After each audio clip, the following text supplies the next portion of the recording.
இது வரைக்கும் நம்ம ஏகப்பட்ட எலிமினேஷன்லாம் பார்த்திருக்கோம். அதுல ஏகப்பட்டதை அன்ஃபேர்னு சொல்லியிருப்போம். ஆனா நேத்து பண்ண எவிக்ஷன்லாம் வர்ஸ்ட் ஆஃப் வர்ஸ்ட்னு தான் சொல்லணும். ஏதோ சதாய்க்கிறானுங்கப்பா இந்த ஸ்டேட் பசங்க. சீரியஸா என்னோட கணிப்பின் படி கண்டிப்பா நம்ம தீபக் அண்ணன் டாப் 5ல வந்துருவாரு அப்படின்னு யோசிச்சேன். ஆனா சீசனுக்கு ஒரு தடவை பண்ற மாதிரி இந்த சீசன்ல இவரை பண்ணி விட்டாங்க.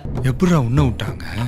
சரி, இத பத்தி பேச வேண்டியது நிறைய இருக்கு. அதுக்கு முன்னாடி ஆரம்பத்துல இருந்து போயிடலாமா? பொங்கல் போகி எல்லாம் வரப்போகுது. அதனால உங்களுக்கு இப்போ ஒரு டாஸ்க் கொடுக்க போறேன். இந்த வீட்டுக்குள்ள நடந்த கசப்பான சம்பவங்கள் அப்படின்னு நீங்க நினைக்கிறது என்ன, அதை போட்டு இந்த போகி அன்னைக்கு எரிச்சிருங்க. அப்படின்னா எதை போட்டு எரிப்பீங்க? அப்ப எது பழசா இருந்தாலும் தீர தூக்கி போட்டுடலாமா அப்படின்னு கேட்டதுக்கு ஒவ்வொருத்தரும் ஒவ்வொரு காரணத்தை சொன்னாங்க. அதுல நம்ம விஷால் என்ன சொன்னாரு, சார் ஆரம்பத்துல நான் சௌந்தர்யாவை பத்தி ரொம்ப தப்பா பேசிட்டேன். பசங்க கிட்ட இப்படி பழகுறா, ஒரு மாதிரி டச் பண்ணி பேசுறா, ரொம்ப க்ளோஸா இருக்கா அப்படி இப்படின்னு, அதெல்லாம் தப்பு அப்படின்னு சொல்லி அப்பவே சாரி கேட்டேன். இருந்தாலும் இப்போ இங்க எல்லாரும் முன்னாடியும் சௌந்தர்யா கிட்ட பகிரங்கமா மன்னிப்பு கேட்டுக்கிறேன். அண்ட் இதை போட்டு எரிக்கணும்னு நினைக்கிறேன், என்ன மன்னிச்சிரு சவுண்டு அப்படின்னு சொல்லி சௌந்தர்யா கிட்ட மன்னிப்பு கேட்டாரு.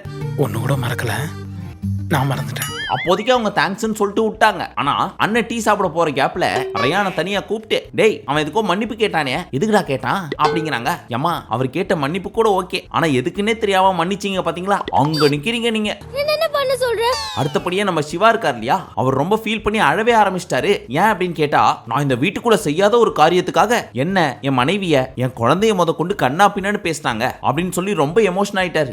என்னாச்சு? அப்படி என்ன ஆச்சு அப்படின்னு கேட்டா, முத்துவை பத்தி நான் எதுவுமே பேசினதே கிடையாது தப்பா, ஆனா நான் தப்பா தான் பேசிட்டேன்னு சொல்லி புதுசா ஒன்னு கிரியேட் பண்ணி என் ஃபேமிலியே கண்ணா பின்னான்னு பேசிட்டாங்கன்னு சொல்லி ஃபீல் பண்ணிட்டு இருந்தாரு. அதுக்கு நம்ம சேதனை என்ன சொன்னாரு, விமர்சனங்கள் கண்ணா பின்னான்னு வரதான் செய்யும், அதெல்லாம் விலக்கி விட்டு போயிட்டே இருங்க. அந்த மாதிரி பண்றவங்களுக்கு எல்லாம் முகமே கிடையாது, ஒளிஞ்சிருந்து மட்டும்தான் அடிப்பாங்க. அண்ட் ஒரு விஷயத்துக்காக நம்மள பாராட்டுறாங்க அப்படின்றத ஏத்துக்கிறோம் இல்லையா, அதே மாதிரி இந்த விமர்சனங்களையும் ஏத்துக்கிட்டு கேஷுவலா போயிடணும், பெருசா எடுத்துக்கூடாது, ஃப்ரீயா விடுங்க. நம்ம வேலை நம்ம கடமையை செம்மையாக செஞ்சுட்டு போய்கிட்டே இருக்கணும் அப்படின்னு அவர் சொல்லிட்டு இருந்தாரு. அண்ட் நம்ம முத்து என்ன சொன்னாரு, அண்ணே உன்னையும் குடும்பத்தையும் திட்டுறாங்க அப்படின்றப்போ அது எனக்கும் தானே வலி, ஃபீல் பண்ணாதானே அப்படின்னு தட்டி கொடுத்துட்டு இருந்தார். உண்மையிலே அப்படி பண்ணவங்களுக்கு ஒரே ஒரு கேள்வி, இவரை திட்டுறீங்க ஓகே, இவங்க ஒய்ஃபை திட்டுனீங்க அது கூட ஓகேன்னு வச்சுங்க, maybe Bigg Boss season 1 contestant அவங்க பண்ணது எனக்கு பிடிக்கல அப்படின்றதுக்காக திட்டுறீங்க ஓகே, ஆனா அந்த குழந்தை என்னையா பண்ணுச்சு, அதை புடிச்சு திட்டுறீங்களே, உங்களெல்லாம் என்ன சொல்றது? இவங்களெல்லாம் பார்த்தாலே. அடுத்து நம்ம ஆர்னவ் என்ன சொல்லிட்டு இருந்தாரு, சார் இந்த வீட்டுக்குள்ள வர போறப்ப பெருசா ஒன்று எதிர்பார்த்தேன், அதாவது டாப் 8க்கும் சேலஞ்சிங் 8க்கும் ஏதாவது பெருசா டாஸ்க் கொடுப்பாங்க அப்படின்னு சொல்லி, ஆனா கட்சியில ஒண்ணுமே கொடுக்கல, ரொம்ப சப்புன்னு போச்சு சார் அப்படின்னு சொல்லிட்டு இருந்தாரா. அதுக்கு நம்ம சேதனை என்ன சொன்னாரு, சார் இதுல டாஸ்கே என்ன தெரியுமா, வீட்டுக்குள்ள இருந்து வெளில போறப்போ வன்மத்தோட போனீங்க தெரியுமா, அண்ட் திரும்பி வர்றப்போ அதை எப்படி மாத்திக்கிட்டு உங்களோட தரத்தை உயர்த்துறீங்க அப்படின்றதுதான் உங்க டாஸ்கே, இது தெரியாம உட்கார்ந்துட்டு இருக்கீங்க அப்படின்னு சொல்ல எல்லாரும் பயங்கரமா கைத்தட்ட ஆரம்பிச்சிட்டாங்க. அது மட்டும் இல்லாம ஆர்னவ் பண்ண விஷயத்தை ஒரு சிலர் கண்டிச்சிங்க ஓகே, ஆனா நான் உங்கள்ட்ட இருந்தெல்லாம் பெருசா எதிர்பார்த்தேன், பட் கண்டிப்பு பத்தல அப்படின்னு ஃபீல் பண்ணிட்டு இருந்தார். அதை தான் சார் நாங்களும் எதிர்பார்த்தோம், அந்த மேட்டர்ல நீங்க ஏதாவது கண்டிப்பீங்க அப்படின்னு. கட்சியில கூலா ஒரு கூலர்ஸும் வேட்டி சொக்காயும் போட்டு வந்துட்டு நீங்க ஏன் கண்டிக்கலன்ட்டு போயிட்டீங்க, பயங்கர உசார் தெரியுமா நீங்க, அவர் மீசையை பார்த்து பயந்துட்டீங்களா? பயமா எனக்கா? நெக்ஸ்ட், இந்த வீட்டுக்குள்ளே யார் அதிகமா மண்டையை கழுவுனது அப்படின்ற கேள்விக்கு அதிகபட்ச மக்கள் ஃபேட்மேன் தான் அப்படின்னு சொல்லியிருந்தாங்க. என்ன காரணம் சொல்லி சொன்னாரு அப்படின்னு கேட்டதுக்கு ரயான் என்ன சொன்னாரு, என்ன எப்ப பார்த்தாலும் கூப்பிட்டு பொட்டி எடுன்னு சாவச்சிட்டாரு, பழைய படத்துல வர்ற வில்லன் மாதிரி, ஏய் நீ போ இப்ப நீ போ அப்படின்ற மாதிரி கண்ணை காமிச்சு விட்டு பயங்கரமான வேலை பார்த்தாரு சார் இந்த பீஸ். எல்லாரையும் வகையை மாட்டி விட்டுட்டே. அடுத்து நம்ம முத்து என்ன சொன்னாரு, என்ன பொட்டி எடுன்னுலாம் சொல்ல எடுப்பியான்னு கேட்டார் சார் அப்படின்னு சொல்லவும், அதியா சார் ரயானை மொட்டி எடுன்னு சொன்னீங்க முத்து எடுன்னு சொல்ல அப்படின்னு கேட்டதுக்கு, சார் அவன் இத்தனை நாளா அடிச்சு தூக்கிட்டு இருக்கான், அவனை போய் எடுக்க சொல்லாமா, ஆல்மோஸ்ட் அவன் தான் வின்னர்னு தெரிஞ்சு போச்சு, அதனாலதான் சொல்ல இப்படின்னு சொல்லவும், மக்களே இப்போ உங்களுக்கு புரியுதா, இத்தனை நாளா வீட்டுக்குள்ள இருந்தவங்க மண்டையை தான் கழுவிட்டு இருந்தாரு, இப்போ உங்க மண்டையே கழுவுறாரு, தெரியுதா? ரவீந்திரன் சார் ஒருத்தரை பொட்டி எடுக்காதுன்னு சொல்றதுக்கு நீங்க யார் சார், உங்க மோட்டிவ் தான் என்ன, உங்களை உள்ள போய் கேம் ஆட சொன்னா வெளில நடக்கிறது எல்லாத்தையும் எக்ஸ்பிளைன் பண்றீங்க, மண்டையை கழுவுறீங்க, நீ பொட்டி எடுக்காதன்றீங்க, என்ன நினைச்சிட்டு இருக்கீங்க, பிக் பாஸ் தான் வார்னிங் கொடுத்தாருல எதையும் சொல்லக்கூடாதுன்னு சொல்லி, அப்படி சொல்ல தெரிஞ்ச எங்களுக்கு முத்து தான் டைட்டில் வின்னர் அப்படின்னு மண்டையை கழுவுறீங்க தெரியுமா, அதை ஸ்டாப் பண்றதுக்கு எவ்வளவு நேரம் ஆகும் அப்படின்னு கண்ணா பின்னாடி கேட்டு விட்டார். தலைவருக்கு பேச்சு திறமெல்லாம் ஜாஸ்தி தான், பயங்கரமா ரிவ்யூ எல்லாம் பண்ணுவாரு, இருந்தாலும் உள்ள போய் பயங்கரமா பேசணும், பர்ஃபார்மன்ஸ் பண்ணணும், தனியா நம்மள காட்டணும் அப்படின்றதுக்காக ஒரு சில விஷயம்லாம் பண்றாரு, அது கேமையே கம்ப்ளீட்டா மாத்துதுன்றப்போ அவங்க பார்த்துட்டு சும்மாவா இருப்பாங்க, அதான் வச்சு செஞ்சு விட்டாங்க. அப்படி நான் என்ன தப்பு பண்ணிட்டேன்? இது மட்டும் இல்லாமல் முத்துவுக்கு தான் நான் சப்போர்ட் பண்றேன், முத்துவோட பிஆர் நான் தான் அப்படின்னு வேற சொல்லி வச்சிருக்காரு நம்ம முத்து கிட்டயே. அதுக்கு நம்ம சேதனை என்ன சொன்னாரு, சார் அவர் இத்தனை நாளா ஆடி இருக்காரு, நீங்க பண்ண இந்த ஒரு விஷயம் அவரோட கேமையே பாதிக்கும், சரி மண்டையை கழுவுறீங்கன்னு ஆயிடுச்சு, மொத்தம் பொதுவா எல்லாரோட மண்டையை கழுவ வேண்டியது தானே, எல்லாரையுமே பொட்டி எடுன்னு சொல்ல வேண்டியது தானே, அதை விட்டு ஒருத்தருக்கு மட்டும் எதுக்கு இப்படி பண்ணிட்டு இருக்கீங்க, ஃபர்ஸ்ட் சார் நீங்க அப்படின்னு சொல்லாம சொல்லிட்டாரு.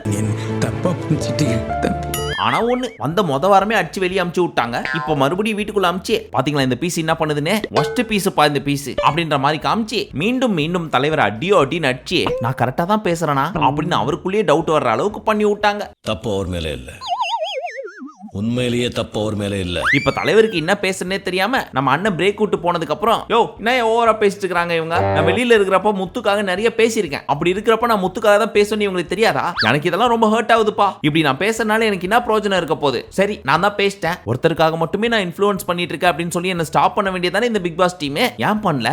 அவன் கேக்குறது கரெக்ட் தானே? இது முத்துவோட கேம், அதுல நான் பேசினா என்ன மாறிட போகுது, நான் சும்மா தானே இருந்தேன், பேசுன்னு பேச விட்டு இப்படி போட்டு அடிக்கிறாங்களே அப்படின்னா போல ஆரம்பிச்சிட்டாரு. இதெல்லாத்தையும் வெளியில இருந்து வேடிக்கை பார்த்த நம்ம சேதனே, ஐயா என்ன விட்டா ஓவரா பேசிட்டே இருக்கீங்க, நல்லா போயிட்டு இருக்கிற கேம் உள்ள பூந்து குட்டையை குழப்பி விட்டு இதை வேற பேசுவீங்களா நீங்க, உங்களுக்கு எவ்வளவு எக்ஸ்பீரியன்ஸ் இருக்குது, அப்படி இருக்கிறப்ப நீங்க இப்படி பண்ணலாமா, இவ்வளவு பெரிய எக்ஸ்பிளனேஷன்லாம் கொடுக்கணும்ன்ற அவசியம் இருக்குது உங்களுக்கு, சரி வீட்டுக்குள்ள போனீங்க என்னவோ பேசுனீங்க, சோ இதெல்லாம் நாங்க பார்த்துட்டு சும்மா இருக்கணும், எதுவும் கேட்க கூடாது அப்படிதானே, பட் அப்படிலாம் எங்களால இருக்க முடியாது, இதை நாங்க தான் கேட்கணும், நாங்க தான் கேட்போம், சோ இப்படி எக்ஸ்பிளனேஷன்லாம் கொடுக்கறத ஸ்டாப் பண்ணிட்டு ஃப்ரீயா விடுங்க. இப்ப போய் பிலிம் காட்டிக்கிட்டு தண்ணியா குடி நான் போய் டீ குடிச்சிட்டு வந்துடுறேன் அப்படின்ட்டு போயிட்டாரு. திரும்பி பார்த்தா தனியா போய் உட்காந்துட்டு பயங்கரமா எழுதிட்டு இருக்காரு. இப்போ வெளியே இருக்க நமக்கே தெரியும் யார் இப்ப ஹையஸ்ட் ஓட்ல இருக்காங்க அப்படின்னு சொல்லி, பட் உள்ள இருக்க மக்களுக்கு அது தெரியாது இல்லையா, அப்படி இருக்கிறப்போ இந்த பிக் பாஸோட டைரக்டர் பிரவீன் இருக்கார்ல, அவரை கொஞ்ச நேரம் ஓரமா உட்கார சொல்லுங்க, இதுக்கப்புறம் எப்படி கொண்டு போகணும் நான் பாத்துக்கிறேன் அப்படின்ற மாதிரி உள்ள பூந்து கம்ப்ளீட்டா கேமே சேஞ்ச் பண்ண ட்ரை பண்ணாரு. பட் பரிதாபம் என்ன அப்படின்னு கேட்டா இவர் இதை பண்றாரு அப்படின்றது அவருக்கே தெரியல பாவம். நம்ம ஆளுங்களும் கூப்பிட்டு வார்னிங் கொடுத்து பார்த்தாங்க, ஐயா இன்ஃபர்மேஷன்லாம் சொல்லாதீங்க அப்படின்னு தனியாவும் பொதுவாகவும், இருந்தாலும் நான் அப்படிதான்டா சொல்லுவேன் சொல்லதான் செய்வேன் அப்படின்னு தலைவர் புட்டு வைக்க நம்ம சேதனை கொட்டுன்னு வச்சிட்டாரு. எத்தனை தடவை அடிக்கிறது எவ்வளவு சொல்றது? ஃபைனலி பிக் பாஸ் டீம் என்ன சொல்ல வந்தாங்க அப்படின்றது எனக்கு புரிஞ்சு போச்சு. சேதனை தெளிவா சொல்லிட்டாரு. இதுல இருந்து எனக்கு என்ன புரிஞ்சு அப்படின்னா, ஏன் எல்லார் மண்டையும் கழுவாம ஒருத்தர் மண்டையை மட்டும் கழுவிட்டு இருக்க அப்படின்றது தான் உங்க கேள்வி, அது எனக்கு புரிஞ்சு போச்சு அப்படின்னு இவரே ஆறுதல் சொல்லிக்கிட்டு அமைதியா போயிட்டாரு. ஃபர்ஸ்ட் வாரம் போனதாவே இருக்கட்டும் அப்படின்னு சொல்லி அமைதியா உட்கார்ந்துருக்கலாம். இப்ப பாருங்க தலைவரை கூப்பிட்டு வச்சு பேச விட்டு அடிச்சு அமுச்சு விட்டு இப்ப அடுத்த சீசன் ரிவ்யூ பண்றதா வேணாமா அப்படின்னு அவரே கன்ஃபியூஸ் ஆகிற அளவுக்கு பண்ணி விட்டீங்க. ஒரு பாயிண்ட்ல தலைவரை பாக்குறதுக்கு பரிதாபமா போச்சு. அப்படியா? கேட்கறதுக்கே ரொம்ப சங்கடமா இருக்கு. அடுத்தபடியாக எவிக்ஷன் ரொம்பலாம் பெருசா வளர்த்தல, டக்குன்னு எடுத்து தீபக் தான் அப்படின்னு சொல்லிட்டாரு. அதை பார்த்துட்டு தீபக் ரொம்ப ஹாப்பி ஆனாலும் உள்ளுக்குள்ள பயங்கரமா ஃபீல் பண்ணிட்டு இருந்தாரு. எந்த அளவுக்கு அப்படின்னு கேட்டா, எப்படியாவது டாப் 3ல வந்துருவீங்கன்னு சொல்லி எக்ஸ்பெக்ட் பண்ணனே அப்படின்னு தர்ஷா குப்தா சொன்னதுக்கு, அட நீ வேறமா நான் வின்னே பண்றேன்னு நினைச்சேன், பட் பரவாயில்ல அப்படின்னு சொல்லிட்டு போயிட்டாரு. அந்த மனசு இருக்க அதான் கடவுள். பட் இந்த பிக் பாஸ் டீம் எதுக்காக இப்படி பண்ணாங்கன்னு தெரியல. அட்லீஸ்ட் டாப் 5லயாவது வச்சு அமைச்சிருக்கலாம். நியாயப்படி போயிருக்க வேண்டியது யாரு அப்படின்னு பார்த்தா, ஒன்னு பவித்ரா இல்ல விஷால், அவங்க ரெண்டு பேருக்கு தான் லீஸ்ட் ஓட் இருந்துச்சு. ஆனா டிஆர்பிக்காக இதை பண்ணாங்களா இல்ல வேற ஏதாவது ரீசனான்னு தெரியல. பட் 200% இது ஃபேரான எவிக்ஷன் கிடையவே கிடையாது. அதனால சனிக்கிழமை எபிசோட்ல நம்ம சேதனை சொன்னார் தெரியுமா, ரியா பேசுறப்போ அன்ஃபேர் எவிக்ஷன் ஒன்னு கிடையவே கிடையாது, மக்கள் சொல்றதை வச்சுதான் நாங்க தூக்குவோம், எங்களுக்கு பிடிக்காத கண்டஸ்டன்ட் கூட தூக்க முடியாது அப்படின்லாம். அதெல்லாம் திரும்ப இவங்களுக்கே குறும்படமா போட்டு காமிச்சு இவ்வளோ பேசுனீங்களே இதுக்கு என்ன பதில் சொல்றீங்கன்னு கேட்கணும்னு ஆசையா தான் இருக்கு. பட் அவங்க துட்டு அவங்க ஷோ அவங்க நினைக்கிறது தான் பண்ணுவாங்க, நம்ம என்ன பண்ண முடியும், அமைதியே வேடிக்கை தான் பார்க்க முடியும். பட் இது எந்த அளவுக்கு அன்ஃபேர் அப்படின்னா, அப்பேற்பட்ட கணிப்பெல்லாம் கணிக்கிற ஃபேட்மேனுக்கே இதை ஏத்துக்கவே முடியல. பயங்கரமா அழுவ ஆரம்பிச்சிட்டாரு. பாஸ் நீங்க டாப் 5ல கண்டிப்பா வந்துருவீங்கன்னு நினைச்சேன், கட்சியில இப்படி ஆகி போச்சே அப்படின்னு. என்ன பண்றது, எனக்கு ரொம்ப ஃபீலிங். அதுக்கப்புறம் தீபக் என்ன சொன்னாரு, என் பையன் அன்னைக்கே சொன்னான், அப்பா நீ இத்தனை நாள் வந்துட்ட, இதுக்கப்புறம் ஆடுறது எல்லாமே போனஸ் அப்படின்னு சொல்லி, அத மாதிரி தான் நான் இதை பாக்குறேன் அப்படின்னு சொல்லிட்டு இருந்தாரு. அப்ப நம்ம முத்து என்ன ரியாக்ட் பண்றதுன்னு தெரியாம கண்ணெல்லாம் கலங்கி போய், அண்ணா உனக்கு கொன்றுவேன் பேசாத அப்படின்னு பயங்கரமா பொங்க ஆரம்பிச்சிட்டாரு. அதுக்கப்புறம் தனியா கூப்பிட்டு, அண்ணா உனக்கு இது வேணா ஈஸியா இருக்கலாம், எனக்குலாம் எவ்வளவு கஷ்டமா இருக்கு தெரியுமா அப்படின்னு சொல்ல, டேய் நான் ஈஸியாலாம் எடுத்துக்கலடா, உள்ளுக்குள்ள எனக்கு வலி இருக்கு, ஆனா வெளியே காமிக்காம சிரிச்சிட்டு இருக்கிறேன். உள்ள அழுகி வச்சுக்கிட்டு வெளியே சிரிக்கிறதெல்லாம் புத்திசாலித்தனம் கிடையாது. அண்ணா உன ஸ்டேஜ் மேல தோல்ல தூக்கி சொல்லணும்னு நினைச்சேன் ஃபைனல்ஸ் அப்போ, பட் என்ன பண்றது மக்களோட முடிவு. ஆனா ஒண்ணுனே, இந்த உலகத்திலே அதிகமா மதிக்கிற ஒரு ஆள் இந்த வீட்டுக்குள்ள நீதான் அப்படின்னு பயங்கரமா ஃபீல் பண்ணி பேசிட்டு இருந்தார் முத்து. ஏன்னா முத்துவோட கணிப்பின் படி அவர் டைட்டில் வின்னர், இவர் தான் கண்டிப்பா ரன்னர் அப்படின்னு எதிர்பார்த்தாரு. ஆனா டாப் 6ல கூட வர முடியல அப்படின்னு நினைக்கிறப்போ கண்டிப்பா அவருக்கு வருத்தம் இருக்கதானே செய்யும். முடியலப்பா முடியல. ஃபைனலி அவரோட பையனுக்கு சாரி சொல்லிட்டு அந்த களிமண் பொம்மையை அடிச்சு வச்சாரு. பட் இவரோட எவிக்ஷன் நம்ம பிக் பாஸ்க்கே வருத்தத்தை கொடுத்துருக்கு. ஏன்னா வெளியே அனுப்ப போறதுக்கு முன்னாடி, தீபக் மனசார சொல்றேன், இது வரைக்கும் வந்த சீசன்ல தி பெஸ்ட் கேப்டன் அப்படின்னா நீங்க தான், சோ இப்போ நான் உங்களுக்கு கொடுக்க போற டிராஃபி நீயே வேணாம்னு நினைச்சாலும் உன்னை விட்டு போகாது அப்படின்னு சொல்லி முத்துவை விட்டு உள்ள இருந்து அந்த கிரவுன் எடுத்துட்டு வர சொல்லி தீபக்கு போட்டு விட்டு,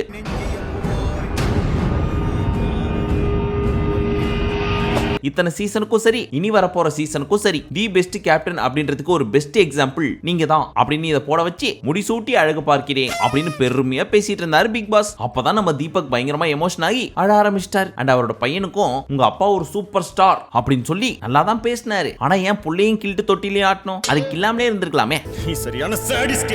ஃபைனலி வெளியே போயிட்டாரு. அப்ப நம்ம முத்து பயங்கரமா அழுதுகிட்டு அந்த மனுஷன் வந்து குட்னு வாங்க முடியுமா, பேர் வாங்க முடியுமா, எங்க அண்ணன் வாங்கிருச்சு, இதுக்கு மேல என்ன வேணும், எங்க அண்ணன் ஜெயிச்சிருச்சு அப்படின்னு பயங்கரமா ஃபீல் பண்ணிட்டு இருந்தாரு. உன்ன மாதிரி ஒரு அண்ணன் எனக்கு அடுத்த திருப்பத்தில் கிடைப்பானா எனக்கு தெரியாது. அதனாலதான் அப்படியே தீபக் வெளியே வர மக்கள் எல்லாம் பயங்கர கரகோஷம், கிளாப்பு, விசிலு, அது இதுன்னு அதை பார்த்து அவரே ஷாக் ஆயிட்டாரு. எனக்கா இவ்வளவா, என்னால நம்பவே முடியலையே, இதுக்கு மேல எனக்கு என்ன வேணும்? பட் இது எல்லாத்துக்கும் காரணம் பிக் பாஸ் அண்ட் நீங்க தான் சார். என்ன செதுக்குனதே நீங்க தான். ஒவ்வொரு வாரமும் நீங்க பேசுறதெல்லாம் கேட்டு கேட்டு தான் நான் இப்படி இருக்கேன் அப்படின்னு பாராட்டிட்டு இருந்தார். உங்களால தான் நான் திருந்து என் லைஃபை சேஞ்ச் பண்ணிட்டேன். அப்புறம் சவுண்ட கூப்பிட்டு சவுண்டியா உனக்கு சவுண்ட் இப்ப கேட்கும் கேளு அப்படின்னு சொல்லி மக்களை கைத்தட்ட சொன்னாரா. ரொம்ப கம்மியா தான் வந்துச்சு சவுண்ட், இப்ப எனக்கு தட்டுங்க அப்படின்னு சொல்ல பயங்கரமான கைத்தட்டல். பாத்தியா இதெல்லாம் நான் சம்பாரிச்சது அப்படின்னு சௌந்தர்யாவை குத்தி காட்டி சொன்னாரு. இது பிஆர் கிடையாது, ஒரிஜினல் சவுண்ட் அப்படின்னு சொல்லி அதுக்கு அவங்களும் சிரிச்சிட்டு இருந்தாங்க. அப்ப டைட்டில் வின்னரு முத்துக்குமரன், ரன்னரு சௌந்தர்யாவா? பேஷ் பேஷ், சிறப்பு சிறப்பு போங்க. ஆடியன்ஸ் 40 வயசு அண்ட் அதுக்கு மேல இருக்க எல்லாருக்கும் சொல்றேன், age is just a number. அதை சொல்றதுக்கு எல்லா தகுதியும் எனக்கு இருக்கு. சோ உங்க வயசெல்லாம் தூக்கி போட்டு உங்களை நம்பி ஆடுங்க, அதுக்கு ஒரு பெஸ்ட் எக்ஸாம்பிள் நான் இருக்கேன் அப்படின்னு 40 வயசுக்கு மேற்பட்டவர்களை பயங்கரமா மோட்டிவேட் பண்ணிட்டு இருந்தார். அப்ப முத்து என்ன சொன்னாரு, சார் ஒண்ணு மட்டும் சொல்லிக்கிறேன் சார், என்னோட பிள்ளைக்காக தான் விளையாட வந்தேன் அப்படின்னு சொல்லிட்டு வந்தார் அண்ணன். ஆனா இன்னைக்கு நாங்கெல்லாம் பிள்ளைங்க மாதிரி நிக்கிறோம் அவர் முன்னாடி. இப்ப வீட்டுக்குள்ள இருக்க இந்த 6 பேரையும் செதுக்குனது எங்க அண்ணன். அப்பேற்பட்ட எங்க அண்ணன் உங்க பக்கத்துல நிக்கிறப்போ ரொம்ப பெருமையா இருக்கு சார், அழகா இருக்கு சார். நீங்க காட்டுற பாசத்துல என் கண்ணெல்லாம் கலங்குது அப்படின்னு சொல்ல, ஆமா என்ன மாதிரி சுமாரான ஒரு ஆள் பக்கத்துல நிக்கிறப்போ கண்டிப்பா அழகா தான் இருப்பாரு அப்படிதானே அப்படின்னு தன்னைத்தானே அடிச்சுக்கிட்டு நான் அவ்வளவு பெரிய ஆள்னு காமிச்சிக்காம ரொம்ப எளிமையா பேசின அந்த மனசு இருக்கே, அதை உண்மையிலேயே பாராட்டியே ஆக வேண்டும்பா. சோ தயவு செஞ்சு அவருக்காக ஒரு கரகோஷத்தை எழுப்பி பாராட்டுகளை கமெண்ட் செக்ஷன்ல தெரிவிங்க. நீ கேட்ட உனக்காக. இப்ப நம்ம தீபக் கூட்டுக்கு போயிட்டாரு. வீட்டுக்குள்ள இருக்கிறது 6 பேர் அண்ட் இவங்களோட சேர்ந்து அந்த பழைய கண்டெஸ்டன்ட்ஸ். பட் இன்னும் எதுக்கு இவங்களை வச்சிட்டு இருக்காங்கன்னு தெரியல. அதே மாதிரி ஆடிய ஆட்டம் என்ன டாஸ்கின் முடிவு சனிக்கிழமை தெரிவிக்கப்படும் அப்படின்னு சொன்னாங்க. ஞாயிற்றுக்கிழமையே முடிஞ்சு போச்சு, இன்னும் தெரிவிக்கல. பஞ்சாயத்து ஃபைனலுக்கு வந்துருச்சு, இன்னும் பாயிண்ட் வரட்டும்ங்கறீங்க. சரி அதை விடுங்க. லாஸ்ட் 2 நாளா கேட்டுட்டு இருக்கோம் பொட்டி என்னாச்சு, மிட்வீக் எவிக்ஷன் என்னாச்சு அப்படின்னு. ஆனா இந்த சீசனே முடிஞ்சிரும் போல இருக்கு. பொட்டியும் கொடுக்கல, மிட்வீக் எவிக்ஷனும் பண்ண மாட்டாங்க. நல்லா பூச்சாண்டி மட்டும் காமிச்சிட்டு இருக்காங்க. லாஸ்ட் அண்ட் ஃபைனலி நம்ம ஃபேட்மேன் அண்ணன் இருக்காருல்ல, அவர் ஃபீல் பண்ணி பேசிட்டு இருக்காரு. நான் இந்த சீசனோட வில்லன் ஆயிட்டேனா, நான் வீட்டுக்கு போறேன் இன்னைக்கு நைட்டே. இங்க பாருங்களேன், டாப் 5ல கண்டிப்பா வந்துருவாருன்னு நினைச்சேன் தீபக் அண்ணன். ஆனா லாஸ்ட் வீக்ல என்ன மாறிச்சு, பொசுக்குன்னு டாப் 6ல கூட வராத அளவுக்கு அமுச்சு விட்டாங்க. இதுல இருந்து என்ன தெரியுது, நீங்களே ஏதாவது பெட்டரா யோசிச்சு வச்சிருப்பீங்க அப்படின்னு சொல்லிட்டு இருக்கிறப்போ நம்ம கேமராமேன் சௌந்தர்யாவை ஃபோக்கஸ் பண்ணி காமிச்சிட்டு இருக்காரு. ஒருவேளை நம்ம ஃபேட்மேன் நினைச்சது கேமராமேனுக்கு புரிஞ்சு போச்சோ, இல்ல அவர் நினைக்காதது கூட இவர் அப்படிதான் நினைச்சாரு அப்படின்னு சொல்லி நம்ம கேமராமேன் ஃபேட்மேனை தப்பா காமிக்கிறாரா. ஆனா ஒண்ணு, இனி தப்பி தவறி கூட நம்ம ஃபேட்மேன் பிக் பாஸ் பக்கம் தலை வச்சு கூட படுக்க மாட்டார். அவ்வளவுதான், முடிச்சு விட்டாங்க. காசை வாங்கிட்டு உள்ள புடிச்சு போடாம வெளியில விட்டுருக்கிய, இன்னும் எத்தனை பேர் குடிய கெடுக்க போறாங்களோ. சரி, கடைசி வாரம் கடைசி 7 நாட்கள் என்னென்ன ஆக போகுது அப்படின்னு சொல்லி வெயிட் பண்ணி பார்ப்போம். பட் 1000 தான் சொல்லுங்க, தீபக் காமிச்சது எங்களுக்கெல்லாம் ரொம்ப வருத்தம்ப்பா. அட்லீஸ்ட் அந்த டாப் 5 ஆஸ் பர் ஓட்டு படி போங்க, அது மட்டுமாவது மக்களுக்காக பண்ணுங்க. ஓகே, மீண்டும் உங்களை நாளை காலை சந்திக்கும் வரை நன்றி, வணக்கம், நமஸ்தே, நமஸ்கார்.